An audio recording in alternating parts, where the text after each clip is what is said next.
स्वर सुधा मंच पर प्रस्तुत है श्री राम कथा से जुड़ी बातें। आज की कहानी है मनु शत्रुपा को वरदान। सृष्टि की आदि में पितामह ब्रह्मा ने सर्वप्रथम स्वयंभू मनु और शत्रुपा की सृष्टि की। आगे चलकर इन्हीं भाग्यवान दंपति के द्वारा सृष्टि का विस्तार हुआ। उनके सदाचार, शील तथा पवित्र धर्माचरण के विषय में आज भी श्रुतियों में वर्णन मिलता है। हम सभी मानव उन्हीं मनु एवं शत्रुपा की संतान हैं। इनके सबसे बड़े पुत्र का नाम उत्तानपाद था, जिनके यहाँ ध्रुव जैसे परम भागवत पुत्र का जन्म हुआ। महाराज मनु के दूसरे पुत्र का नाम प्रियव्रत तथा पुत्री का नाम देवहूति था। देवहूति का विवाह कर्दम ऋषि के साथ हुआ। इनके यहाँ भगवान ने कपिल रूप में अवतार लिया तथा अपनी माता को सांख्य शास्त्र का उपदेश दिया। महाराज मनु ने बहुत दिनों तक इस सप्तद्वीपवती पृथ्वी पर राज्य किया। उनके राज्य में प्रजा बहुत सुखी थी, किसी को कोई कष्ट नहीं था, सब लोग धर्माचरण में संलग्न थे। इस तरह प्रजा का पालन करते हुए जब महाराज मनु का चौथापन आ गया, तब उन्होंने संपूर्ण राज्य भार अपने बड़े पुत्र उत्तानपाद को सौंपकर एकांत में भगवान का भजन करने के लिए अपनी पत्नी शत्रुपा के साथ नैमिषारण्य जाने का निर्णय लिया। महाराज मनु के नैमिषारण्य पहुंचने पर वहां के मुनियों ने बड़े ही प्रेम से उनका स्वागत किया तथा वहां के तीर्थों में उन्हें सादर स्नान करवाया।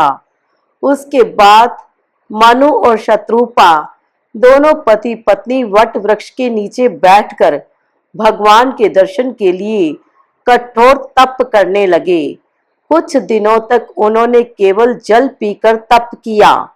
उनके मन में यह दृढ़ इच्छा थी कि नेति नेति के रूप में वेद जिन परमात्मा के गुणों का गान करते हैं तथा जिनके एक अंश से अनेक ब्रह्मा, विष्णु और महेश पैदा होते हैं, हम उन परम प्रभु का दर्शन करें। इस प्रकार महाराज मनु और शत्रुपा को जल पीकर तपस्या करते हुए 6 सहस्त्र वर्ष बीत गए। फिर उन्होंने 7 सहस्त्र वर्षों तक केवल वायु पीकर तपस्या की। 10 सहस्त्र वर्ष तक तो वे दोनों केवल एक पैर पर खड़े रहकर तपस्या करते रहे। ब्रह्मा, विष्णु और महेश ने उनकी कठिन तपस्या को देखकर कई बार उन्हें वर देने का प्रयास किया, लेकिन महाराज मनु ने उस पर ध्यान नहीं दिया। उनका शरीर कठिन तपस्या के कारण केवल हड्डियों का ढांचा मात्र रह गया। जब भगवान ने समझ लिया कि राजा रानी मन, कर्म और वचन से मेरे अनन्य भक्त हैं, तब आकाश से वर मांगो ऐसी आकाशवाणी हुई। वह आकाशवाणी मानो मनु शत्रुपा के शरीर में प्राणों का संचार करने वाली थी।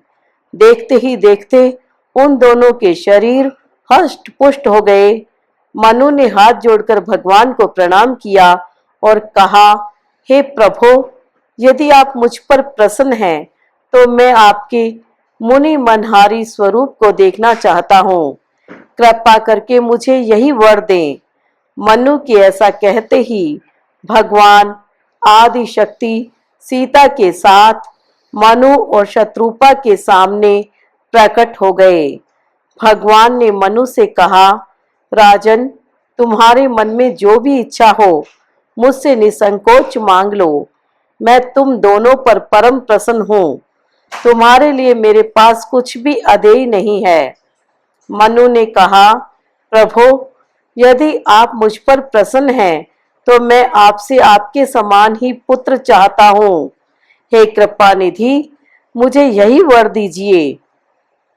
भगवान ने कहा, राजन, ऐसा ही होगा। किंतु मैं अपने समान पुत्र कहाँ खोजूं? अब आप दोनों मेरे आदेश से कुछ समय तक इंद्र की अमरावती में जाकर निवास करें।